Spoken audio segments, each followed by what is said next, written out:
Halo sahabat liputan6.com, kembali lagi dalam program News Flash edisi hari ini Kamis 11 Juli 2024 bersama saya Benedikta Miranti. Ada berita viral apa aja sih hari ini? Let's check this out. Berita yang pertama, Ketua DPP PDIP Jarod Saiful Hidayat menyatakan dalam sejarah Presiden Indonesia hanya Presiden Joko Widodo atau Presiden Jokowi yang anak hingga menantunya terlibat aktif di politik saat Presiden masih menjabat. Menurut Jarod, meski tidak melanggar prosedur, tindakan Jokowi ini dinilainya melanggar etika moral. Ia pun mencontohkan bagaimana Presiden kedua Soeharto sekalipun tidak melibatkan anaknya langsung ke politik, namun hanya di bisnis semata. Sementara itu, terkait koalisi gemuk yang sudah menyatakan dukungan ke menantu Jokowi atau Bobi Nasution di Pilkada Sumut, Jarod Saiful Hidayat menegaskan bahwa koalisi gemuk bukanlah jaminan untuk menang. Oleh karena itu, Jarod memastikan bahwa PDIP akan mencegah Bobi melawan kota kosong di Pilkada Sumut, sebab hal itu akan berbahaya bagi demokrasi. Beralih ke berita yang kedua, Menteri Koordinator Bidang Kemaritiman dan Investasi Luhut Binsar Panjaitan mengungkap rencana pembatasan penggunaan BBM bersubsidi. Dia menyebut pembatasan itu akan dimulai pada 17 Agustus 2024 mendatang.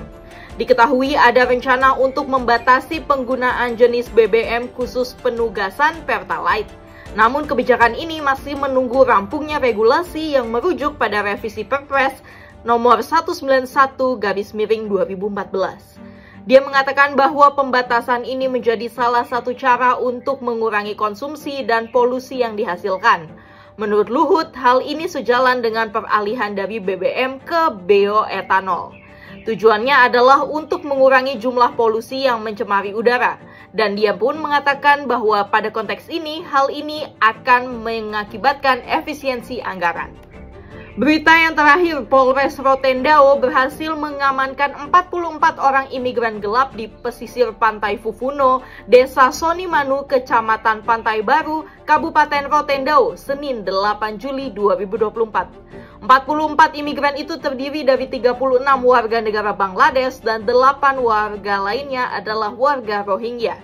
Kejadian tersebut berawal ketika seorang warga desa Sonimanu bernama Orianus Balo mencari kayu bakar di pesisir pantai. Ketika tiba, Orianus melihat ada sebuah kapal yang terbawa arus dan karam di tepi pantai. Para penumpang di atas kapal tersebut berhamburan keluar dari kapal untuk segera menyelamatkan diri. Mengetahui keberadaan Orianus, para imigran pun berteriak minta tolong. Orianus pun kemudian menghampiri mereka dan membawa mereka ke rumah Reflon Saek selanjutnya untuk melaporkan ke pejabat kepala desa Sonimanu, yaitu Melkior Saek.